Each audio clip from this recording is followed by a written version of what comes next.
Hi viewers, இன்னைக்கு நம்ம துரந்தர் த revenge படத்துடைய ஒரு டீடைல் ரிவ்யூ தான் பார்க்க போறோம். ஏன் டீடைல் ரிவ்யூ அப்படின்னு கேட்டீங்கன்னா, படம் அவ்வளோ டீடைலிங் வந்திருக்கு. Yes, the peak detailing by Aditya Dhar. என்னுடைய சிறந்த திரையரங்க அனுபவம், my best ever theatrical experience இந்த துரந்தர் த ரிவெஞ்ச் படத்தை தான் சொல்வேன். அந்த அளவுக்கு இந்த படம் அவ்வளவு சிறப்பா பிரம்மாண்டமா பெஸ்டா இருந்துச்சு. அதுவும் இந்த படம் 2 மணி நேரமோ 2.5 மணி நேரமோ 3 மணி நேரமோ 3.5 மணி நேரமோ கிடையாது. இந்த படம் கிட்டத்தட்ட 4 மணி நேரம். ஒரு 4 மணி நேரத்துக்கு யாரையுமே நகர விடாம ஒரு மிகப்பெரிய மாஸ்டர் பீஸ் படத்தை ஆதித்யா தர் கொடுத்திருக்காரு. சோ இந்த துரந்தர் த ரிவெஞ்ச் படத்தை பத்தி டீடைலா பார்க்கலாம். வாங்க ரிவ்யூக்குள்ள போகலாம். துரந்தர் த ரிவெஞ்ச் படத்துடைய ஒரு ஒன்லைன் ஸ்டோரி கதை என்ன பார்த்தோம்னா, ஃபர்ஸ்ட் பார்ட் எல்லாருமே பார்த்துருப்பீங்க. ஃபர்ஸ்ட் பார்ட் பார்த்தீங்கன்னா, ரஹ்மான் டைக்கிட்ட கொன்னதுக்கு அப்புறம் பார்த்தீங்கன்னா அந்த இடத்தோட அந்த படம் முடியும். அவர் எங்க இறந்தாரோ அந்த இடத்துல பார்த்தீங்கன்னா இந்த படம் ஆரம்பிக்குது. அங்கிருந்து கொஞ்சம் ப்ரீக்வல் போகுது. அதாவது பார்த்தீங்கன்னா, ரன்வீர் சிங் எப்படி இந்த ஸ்பையா ஆனாரு, எப்படி இந்த மாதிரி உள்ள வந்தாருங்கிறக்காண்டி அந்த பிளாஷ்பேக் தான் பார்த்தீங்கன்னா ஆரம்பத்தில் கொண்டு வராங்க. அதுக்கப்புறம் பார்த்தீங்கன்னா, இந்த படத்துடைய டைட்டிலுக்கு ஏற்ற மாதிரி அந்த படத்தில் லாஸ்ட்ல பார்த்தீங்கன்னா ரன்வீர் சிங் சொல்லியிருப்பாரு, நீ எல்லாரையும் நான் பழிவாங்கன்னு சொல்லிட்டு, அதாவது இந்தியாவில் நடந்த தாக்குதலுக்கு யாரெல்லாம் காரணமா இருந்தாங்களோ அவங்க எல்லாரையும் பழிவாங்க போறேன்னு சொல்லியிருப்பாரு. அதுதான் பார்த்தீங்கன்னா இந்த ரிவெஞ்ச். இந்த படத்துல பார்த்தீங்கன்னா அவங்க எல்லாரையும் பார்த்தீங்கன்னா பழி வாங்குறாரு. அதனால இந்த படத்துக்கு பேருமே பார்த்தீங்கன்னா துரந்தர் த ரிவெஞ்ச் வச்சிருக்காங்க. வெறும் பழி வாங்குறது மட்டும் தான் ஸ்டோரியானா அப்படிலாம் கிடையாது. நிறைய விஷயங்கள் பார்த்தீங்கன்னா உள்ள கொண்டு வந்திருக்காரு. நிறைய ரியல் இன்சிடென்ட், நிறைய ரியல் கேமியோலாம் பார்த்தீங்கன்னா படத்தை கொண்டு வந்திருக்காங்க. பார்த்தீங்கன்னா சூப்பரா எடுத்திருக்காரு. ஸோ கதையா பார்த்தோம்னா அந்த படத்தை சொன்ன மாதிரி இந்த படத்தை எல்லாரையும் பழி வாங்குறாரு. ஸோ அதுதான் பார்த்தீங்கன்னா இந்த படத்துடைய ஒரு ஒன்லைன் ஸ்டோரி. எப்படி பழி வாங்கினாரு, என்ன ஆச்சு, ஒரு மாட்டினாரா இல்லையா, இதெல்லாம் தான் பார்த்தீங்கன்னா மிச்ச கதை. ஸோ கதையை எடுத்துக்கிட்டோம்னா பெருசா எதுவுமே கிடையாது. பழிவாங்க போறேன்னு சொல்லியிருக்காரு, பழிவாங்க போறாரு, எப்படி பழி வாங்கினாரு, இதுதான் பார்த்தீங்கன்னா துரந்தர் த ரிவெஞ்ச் உடைய கதை. ஆனா அதை சொன்ன விதமா இருக்கட்டும், அந்த நரேஷனா இருக்கட்டும், அவ்வளவு எக்ஸலண்டா பண்ணிருக்காங்க. அவ்வளவு பிரம்மாண்டமா பெஸ்டா இருக்கு. ஏன்னா அந்த அளவுக்கு பார்த்தீங்கன்னா திரைக்கதை பண்ணிருக்காங்க. 4 மணி நேரம் ஆடியன்ஸ் தியேட்டருக்குள்ள உட்கார வைக்கிறது சாதாரண விஷயம் கிடையாது. ஆனா இந்த படமே 4 மணி நேரம் ஓடுது. இன்டர்வல் அதுக்கு முன்னாடி தியேட்டர்ல அட்வர்டைஸ்மெண்ட் போறாங்க. 2 மணி ஷோன்னு சொல்லிட்டு பார்த்தீங்கன்னா 1/2 மணி நேரம் அட்வர்டைஸ்மெண்ட் போட்டு படத்தை பத்தி 2.5 மணி தான் போடுறாங்க. ஸோ கிட்டத்தட்ட தியேட்டர்ல 5 மணி நேரம் இருக்கிற மாதிரி ஆயிருது. அந்த 5 மணி நேரம் இருந்தும் கூட படம் முடிஞ்ச உடனே டேரக்டர் பேர் போட்டான்னு யாருமே கிளம்பல. போஸ்ட் கிரெடிட் சீன் வரைக்கும் பார்த்துட்டு எல்லாருமே பார்த்தீங்கன்னா கைத்தட்டி தான் எந்திரிச்சு போறாங்க. அப்படின்னா இந்த படத்துடைய ஸ்கிரீன் பிளே அவர் எப்படி பண்ணிருப்பாரு நினைச்சு பாருங்க. எப்படி ஃபர்ஸ்ட் பார்ட்ல எங்கேயுமே லேக் இல்லாம ஸ்கிரீன் பிளே பண்ணியிருந்தாரோ அதே மாதிரியான ஒரு ஸ்கிரீன் பிளே தான் பார்த்தீங்கன்னா எங்கேயுமே பண்ணிருக்காரு. அதே மாதிரியான ஒரு நரேஷன் தான். 4 மணி நேரத்துல எங்கேயுமே ஒரு சின்ன இடத்துல கூட இந்த படம் லேக் ஆகல, போர் அடிக்கல. அவ்வளவு சூப்பரா எங்கேஜிங்கா போது. அப்படி ஒரு எங்கேஜிங்கான ஸ்கிரீன் பிளே, ஒரு கிரிப்பிங்கான ஸ்கிரீன் பிளே பார்த்தீங்கன்னா ஆதித்யா தர் பண்ணிருக்காரு. ஃபர்ஸ்ட் ஹாஃப் பார்த்தீங்கன்னா 1 மணி நேரம் 40 நிமிஷம் கிட்ட போகுது. இன்ட்ரோல் பிளாக் பார்த்தீங்கன்னா சூப்பரா முடிச்சிருக்காங்க. யாருமே எதிர்பார்க்காத ஒரு இன்ட்ரோல் பிளாக். ஏகப்பட்ட ட்விஸ்ட் அண்ட் டர்ன்ஸ் பார்த்தீங்கன்னா ஃபர்ஸ்ட் ஹாஃப்ல இருக்கு. இன்ட்ரோல் பிளாக் அப்புறம் பார்த்தீங்கன்னா கிட்டத்தட்ட 2 மணி நேரத்துக்கு மேல பார்த்தீங்கன்னா 2ஆம் பகுதி போகுது. ஆனா 2ஆம் பகுதி முழுக்க பார்த்தீங்கன்னா ரொம்ப சுவாரஸ்யமா கொண்டு போறாரு. அதுவும் கடைசி 15 நிமிஷம் கிளைமேக்ஸ்லாம் பார்த்தீங்கன்னா பீக் சினிமா சொல்லலாம். அப்படி எடுத்து வச்சிருக்காரு. ஸ்டோரியா இருக்கட்டும், ஸ்கிரீன் பிளேயா இருக்கட்டும், இது ரெண்டுலயுமே பார்த்தீங்கன்னா ஆதித்யா தர் எங்கேயோ நிக்கிறாரு. அவ்வளவு சூப்பரா பண்ணி ஆடியன்ஸ் என்கேஜ் பண்ணி பார்த்தீங்கன்னா ஒரு பெஸ்டான ஸ்டோரி ஸ்கிரீன் பிளே பார்த்தீங்கன்னா இந்த துரந்தர் த ரிவெஞ்ச் பண்ணிருக்காரு. காஸ்ட் அண்ட் பெர்ஃபார்மன்ஸ் பார்க்கையில ரன்வீர் சிங் அவரோட பெஸ்டான பெர்ஃபார்மன்ஸ் பார்த்தீங்கன்னா இந்த படத்தை கொடுத்திருக்காரு. அவருடைய கேரியர் பெஸ்ட்னு கூட சொல்லலாம். ஏன்னா இந்த படத்துல நடிக்கிறதுக்கான இடம் பார்த்தீங்கன்னா அவ்வளவு இருக்கு. அவ்வளவு ஸ்பேஸ் அவருக்கு இருக்கு. எல்லா இடத்துலயுமே பார்த்தீங்கன்னா பின்னி எடுத்துக்காது. மாஸ் சீனா இருக்கட்டும், எமோஷனல் சீனா இருக்கட்டும், எல்லா சீன்லையுமே பார்த்தீங்கன்னா பிரிச்சு எடுத்திருக்காரு அவரோட பெர்ஃபார்மன்ஸ். ஸோ படம் முழுக்க பார்த்தீங்கன்னா அவர் தான் இருக்காரு. போன படத்துல பார்த்தோம்னா ரஹ்மான் டைக்கிட் இருக்காரு, அக்ஷய் கண்ணா, அவர் பார்த்தீங்கன்னா முக்காவாசி இடத்துல அவர் தான் இருப்பார். அவர் தான் ஸ்கோர் பண்ணியிருப்பாரு இவரை தாண்டி. ஆனா இந்த படத்துல இவரை தாண்டி ஒருத்தர் ஸ்கோர் பண்ணிருக்காரு, அவரை நான் சொல்றேன். மற்றபடி இவர் தான் பார்த்தீங்கன்னா படம் முழுக்க இருக்காரு. அவ்வளோ ஒரு பெஸ்ட் பர்ஃபார்மன்ஸ் கொடுத்திருப்பாரு. கண்டிப்பா நேஷனல் அவார்டு வாங்குவாருங்கிறதுல சந்தேகமே இல்லை. இவருக்கு அடுத்து பார்த்தோன்னா ஜமீல் ஜமாலி, த ராகேஷ் பீடி அப்படிங்கிறவர் ஜமீல் ஜவானிங்கிற கேரக்டர் பண்ணியிருப்பாரு. அவர் தான் பார்த்தீங்கன்னா இந்த படத்துடைய மிகப்பெரிய தூண் நான் சொல்லுவேன். ஏன்னா அவர் தான் பார்த்தீங்கன்னா இந்த படத்தை ஷோ ஸ்டீலராகவே இருக்காரு. அவர் வரக்கூடிய சீன் எல்லாமே பார்த்தீங்கன்னா ஹியூமர்ஸ் தெரிக்குது. தியேட்டர் முழுக்க பார்த்தீங்கன்னா விழுந்து சிரிக்கிறாரு. அவ்வளோ சூப்பராக பண்ணியிருக்காரு. அந்த ஹியூமர்ஸ் மட்டும் இல்லை, கிளைமேக்ஸ்ல ஒரு பெரிய சம்பவம் பண்ணிருக்காரு. அதை நீங்க தியேட்டர்ல பார்த்து தெரிஞ்சுக்கோங்க. இவங்களுக்கு அப்புறம் பார்த்தீங்கன்னா மாதவன் பார்த்தீங்கன்னா அஜித் தோவல் அவருடைய கேரக்டர் தான் பண்ணிருக்காரு. இந்த படத்துல பார்த்தீங்கன்னா அஜித் சன்யால் அப்படின்னு வர்றாரு. அவர் எதுவுமே பண்ணல, போயிட்டு சண்டை போடல, ஒரு துப்பாக்கி தூக்கல, எதுவுமே பண்ணல. ஒரு சிகரெட்டை குடிச்சிட்டு வர்றாரு. ஒரு போன் கால்ல பார்த்தீங்கன்னா மிரட்டி விட்டு போறாரு. இந்த படத்துல அவருக்கான சீன்ஸ் பார்த்தீங்கன்னா மிகப்பெரிய கூஸ்பம்ஸ் மொமெண்ட்ஸ்லாம் இருக்கு. நீங்க படம் பார்க்குறப்ப அதெல்லாம் ரொம்ப என்ஜாய் பண்ணுவீங்க. செம்ம சீன் ஒன்று இருக்கு செகண்ட் ஹாஃப்ல கிளைமேக்ஸ்லாம் மிரட்டி விட்டுருக்காரு. எப்படி இந்த மாதிரி சீன்லாம் எடுத்தாருன்னு தெரியல. அவ்வளவு செம்மையா ஆதித்யா தர் எடுத்திருக்காரு. இவங்களை தாண்டி சஞ்சய் தத் இந்த படத்துல பெருசா ஒரு கேமியோ ரோல் மாதிரி தான் கொஞ்ச நேரம் தான் வராரு. கொஞ்ச நேரம் வந்தாலுமே அவரோட பெர்ஃபார்மன்ஸ் பார்த்தீங்கன்னா நல்லாவே பண்ணிருக்காரு. மற்றபடி சின்ன சின்ன கேரக்டர் பண்ணவங்கள்ட்ட கூட செம்மையான நடிப்பு வந்து வாங்கியிருக்காரு. மெயினான அண்டகானிஸ்ட் ஒருத்தர் வந்து வர்றாரு. அவரோட பெர்ஃபார்மன்ஸுமே வந்து நல்லா வந்து இருந்துச்சு. இவங்களை தாண்டி இன்னும் நிறைய பேர் வந்து பார்த்தீங்கன்னா கேமியோஸ் வந்து பண்ணியிருக்காங்க. எல்லாருமே வந்து பார்த்தீங்கன்னா அவங்களோட பெஸ்ட் பெர்ஃபார்மன்ஸ் வந்து கொடுத்துருக்காங்க. டெக்னிக்கலா பார்க்குறப்ப இந்த படம் வந்து பார்த்தீங்கன்னா ரொம்பவே வந்து பிரில்லியண்டா வந்து இருக்கு. பேக்ரவுண்ட் ஸ்கோர் சாங்ஸ் வந்து பார்த்தீங்கன்னா ஃபர்ஸ்ட் படத்துல மிகப்பெரிய பிரபலம் ஆயிடுச்சு. எல்லா பாட்டுமே வந்து பார்த்தீங்கன்னா மிகப்பெரிய ஹிட்.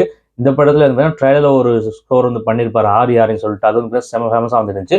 படம் முழுக்க வந்து பார்த்தீங்கன்னா நிறைய ஃப்ரெஷ்ஷான மியூசிக் வந்து போட்டிருக்காங்க. அது மட்டும் இல்லாம பழைய சாங்ஸ், இங்கிலீஷ் சாங்ஸ் முதற்கொண்டு எல்லாமே போட்டு வச்சிருக்காங்க. எல்லாமே வந்து பார்த்தீங்கன்னா தியேட்டர்ல ஒவ்வொரு இடத்துல வரப்போ பார்த்தீங்கன்னா தியேட்டர் வந்து பிளாஸ்ட் ஆகுது. அந்த மாதிரி தான் வந்து இருக்கு. முக்கியமா வந்து செகண்ட் ஹாஃப்ல.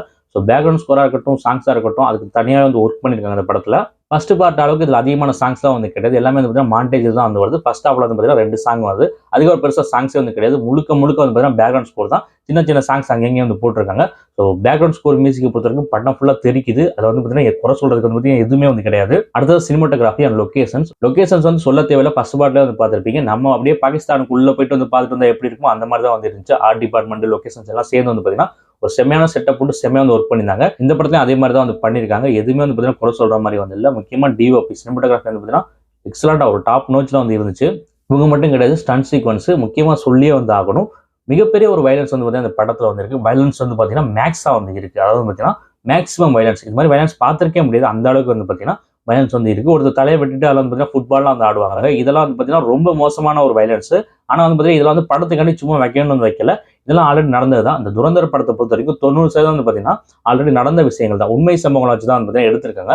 ஸோ அங்கே எப்படிலாம் நடந்துச்சோ, என்னெல்லாம் நடந்திருக்கோ அதை அப்படியே வந்து பார்த்தீங்கன்னா இங்கே வந்து காட்சிப்படுத்திருக்காங்க. இதை நீங்கள் இன்டர்நெட்ல தேடினா கூட உங்களுக்கு வந்து கிடைக்காத நீங்கள் வந்து பார்க்க வந்து முடியும். ஸோ அது மட்டும் இல்லாமல் நிறைய இடத்துல வயலன்ஸ் வந்து பார்த்தீங்கன்னா பயங்கரமாக வந்திருக்கு. ஸோ அந்த படம் வந்து ஏ சர்டிஃபிகேட் தான் கொடுத்துருக்காங்க. முழுக்க முழுக்க வந்து பார்த்தீங்கன்னா வயலன்ஸ்க்காக மட்டும் தான் ஏ சர்டிஃபிகேட். அதை வந்து கரெக்டாக வந்து புரிஞ்சுங்க. ஸோ ரொம்ப வந்து இதே பலவீனமாக இருக்கவங்கலாம் வந்து பார்த்தீங்கன்னா கண்டிப்பாக அந்த படத்துக்கு போகாமல் இருக்கிறது வந்து நல்லது. ஏன்னா நம்மளாலே வந்து பார்த்தீங்கன்னா பார்க்க முடியல ஒரு சில காட்சிகள். அவ்வளோ வந்து பார்த்தீங்கன்னா வயலன்ஸ் வந்து பயங்கரமா வந்திருக்கு. வன்முறை காட்சிகள் அதிகமா வந்திருக்கு. ரத்தம் தெரிக்கிற மாதிரி அவ்வளோ சீன்ஸ் வந்து இருக்கு. ஸ்டண்ட் சீக்வன்ஸ் வந்து பார்த்தீங்கன்னா சூப்பரா வந்து பண்ணிருக்காங்க. குறைய சொல்ல முடியாது. ஃபர்ஸ்ட் பார்ட்ல நல்லா பண்ணியிருந்தாங்க. இந்த பார்ட்ல வந்து பார்த்தீங்கன்னா சூப்பரா வந்து பண்ணியிருக்காங்க. ஸ்டண்ட் சீக்வன்ஸ் வந்து பார்த்தீங்கன்னா எக்ஸ்ட்ராடினரியா வந்து இருக்கு.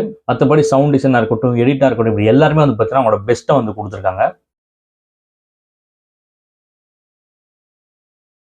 படத்தோட டைலாக்ஸ் வந்து பார்த்தோம்னா தாறுமாறா வந்து இருக்கு. தமிழ் டப்ல இந்த படம் வரப்போ எத்தனை டைலாக் மியூட் போடுவாங்க, எத்தனை டைலாக் கட் பண்ணணும்னு தெரியாது.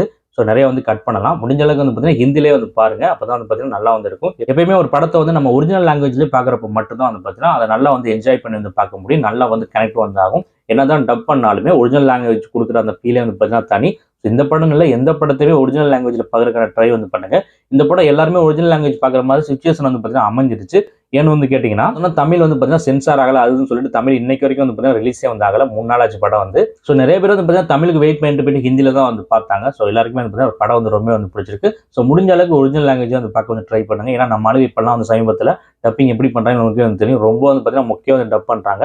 நல்லாலாம் வந்து பார்த்தீங்கன்னா டப் பண்றதே வந்து கிடையாது. ஸோ எப்படி வந்து பாத்தீங்க படத்தை பொறுத்த வரைக்கும் டைலாக் வந்து பார்த்தீங்கன்னா தீயா இருக்கணும்னு சொல்லணும். அவ்வளோ டைலாக்ஸ் வந்து வச்சிருக்காங்க.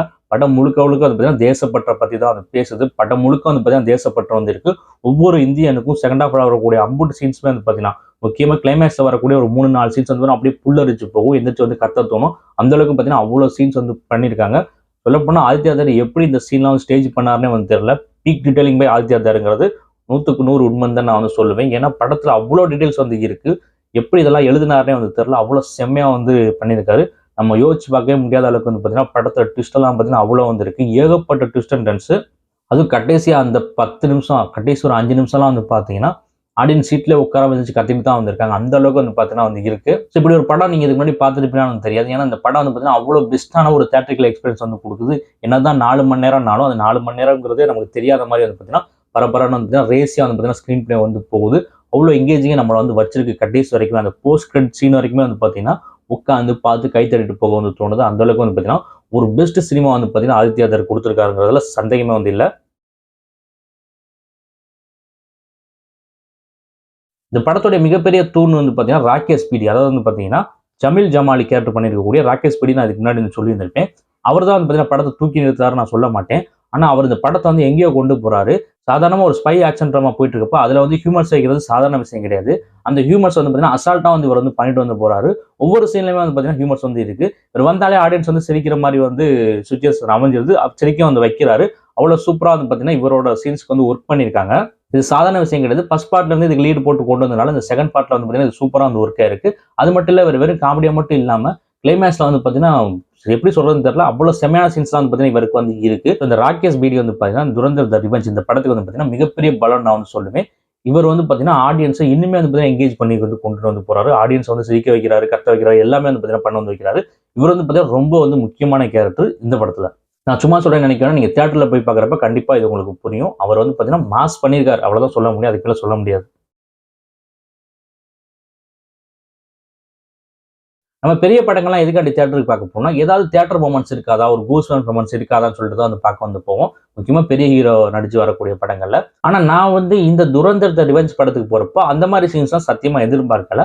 ஓரளவுக்கு இருக்கணும்னு எதிர்பார்த்தேன். ஏன்னா ஃபர்ஸ்ட் பார்ட்ல இந்த மாதிரி சீன்ஸ்லாம் வந்து இருக்காது. ஆனா இந்த படத்துல வந்து பார்த்தீங்கன்னா ஃபர்ஸ்ட் ஹாஃப்ல பெருசா எதுவும் இல்ல. நிறைய வந்து ட்விஸ்ட் வந்து இருக்கு. அதுவும் ஒரு பெரிய ட்விஸ்ட்லாம் இல்ல. ஓரளவு நல்ல ட்விஸ்ட்டா வந்து கொண்டு போறாங்க. செகண்ட் ஹாஃப்ல எதிர்பார்க்கவே இல்ல. கடைசியில அந்த கிளைமேக்ஸ்ல, ப்ரீ கிளைமேக்ஸ்ல, போஸ்ட் கிளைமேக்ஸ்ல அந்த லாஸ்ட் ஒரு 15 நிமிஷம் வந்து பார்த்தீங்கன்னா ஏகப்பட்ட ட்விஸ்ட் வந்து வச்சிருக்காங்க. அந்த ஒவ்வொரு ட்விஸ்ட்டுமே வந்து பார்த்தீங்கன்னா சாதாரண ட்விஸ்ட்டே வந்து இல்ல. அதாவது மிகப்பெரிய தியேட்டர் மூமெண்ட் குடுக்குற ட்விஸ்ட். அப்புறம் மாதவன் வந்து பார்த்தீங்கன்னா ஒரு சீன் வந்து பண்ணியிருக்காரு செகண்ட் ஹாஃப்ல கிளைமேக்ஸ்லலாம். அந்த சீன்லாம் மிகப்பெரிய தியேட்டர் மூமெண்ட். அதெல்லாம் எப்படி எழுதியிருக்காருன்னு சொல்ல வார்த்தையே வந்து இல்ல. அவ்வளோ சூப்பரா வந்து எழுதியிருக்காரு. ஃபர்ஸ்ட் பார்ட்ல இருந்து லீடு போட்டு இங்க கொண்டு வந்து ஒரு விஷயத்த வந்து பண்ணியிருக்காரு. தியேட்டர் அந்த சீனு முடியிற வரைக்கும் கத்திக்கிட்டே தான் வந்திருக்காங்க ஆடியன்ஸ். அவ்வளோ சூப்பரா வந்து இருக்கு. ஒரு மிகப்பெரிய தேசப்பற்று எல்லாருக்கும் குடுக்குற வகையிலும் பார்த்தீங்கன்னா அந்த சீன் வந்து இருக்கு. ஒரு 3, 4 theatre moments plus goosebumps moments வந்து பார்த்தீங்கன்னா இந்த படத்துல வந்து இருக்கு. உங்கள அப்படியே வந்து புல்லரிச்சு போயிரும். ஒவ்வொரு இந்தியனும் பெருமைப்படுற மாரி வந்து பார்த்தீங்கன்னா, இந்த படத்த வந்து எடுத்திருக்காரு ஆதித்யா தர். அவருக்கு வந்து எவ்வளோ சல்யூட் குடுத்தாலும் பத்தாது. ஸோ இது வந்து ஒரு ஸ்பை ஆக்ஷன் டிராமா. பார்ட் 1 மாரி தான் இது வந்து பார்த்தீங்கன்னா, அப்படியே வந்து போகுங்களா கிடையாது. இந்த படத்துல வந்து லாஸ்ட் 15 நிமிஷம்லாம் பார்த்தீங்கன்னா, ஃபயரா இருக்கு. பிளாஸ்ட் தான் பீக்ன்னு தான் சொல்லணும். அவ்வளோ செமையா வந்து இருக்கு. ஸோ வந்து நீங்க குடுத்த காசுக்கு மேல ஒருத்தான ஒரு படம் பார்த்துட்டு வந்தாங்கிற ஒரு ஃபீல்ல தான் வெளில வரீங்க. ஃபுல் சாட்டிஸ்ஃபைடா வெளில வரீங்க. ஏன்னா, இந்த படம் வந்து பார்த்தீங்கன்னா, ஃபுல் சாட்டிஸ்ஃபைடு ஃபிலிமா வந்து இருக்கு. எந்த இடத்துலயும் உங்களுக்கு குறைய வந்து சொல்ல வந்து தோணாது. அப்படி ஒரு ஸ்கிரீன் பிளே வந்து பண்ணியிருக்காரு. எந்த இடத்துலயும் வந்து பார்த்தீங்கன்னா, உங்களுக்கு போர் அடிக்காது. கடைசி வரைக்கும் உங்கள வந்து இந்த படம் என்கேஜ் பண்ணி கொண்டு போயிட்டு, கடைசியில நல்ல பீக்குக்கு கொண்டு போயிட்டு விட்டுரும். நல்லா கத்த விட்டு, என்ஜாய் பண்ண விட்டு, ரசிக்க விட்டுரும் அந்த படம். அவ்வளோ ஒரு ஹாப்பி மொமெண்ட்டோட வந்து பார்த்தீங்கன்னா, இந்த படத்துல இருந்து நீங்க வந்து வெளில வரீங்க. அவ்வளோ ஒரு பெஸ்ட் சினிமா. சமீபத்தில வந்த இந்திய படங்கள்னு இல்ல. இதுவரைக்கும் அந்த இந்திய படங்களே ஒரு பெஸ்ட் மூவினா, அது துரந்தர் த ரிவெஞ்ச் தான் நான் வந்து சொல்லுவேன். இந்த படம் வந்து பார்த்தீங்கன்னா, எனக்கு ரொம்ப வந்து பிடிச்சிருந்துச்சு. என்னுடைய பெஸ்ட் தியேட்ரிக்கல் எக்ஸ்பீரியன்ஸா வந்து பார்த்தீங்கன்னா, இந்த துரந்தர் த ரிவெஞ்ச் வந்து இருந்துச்சு.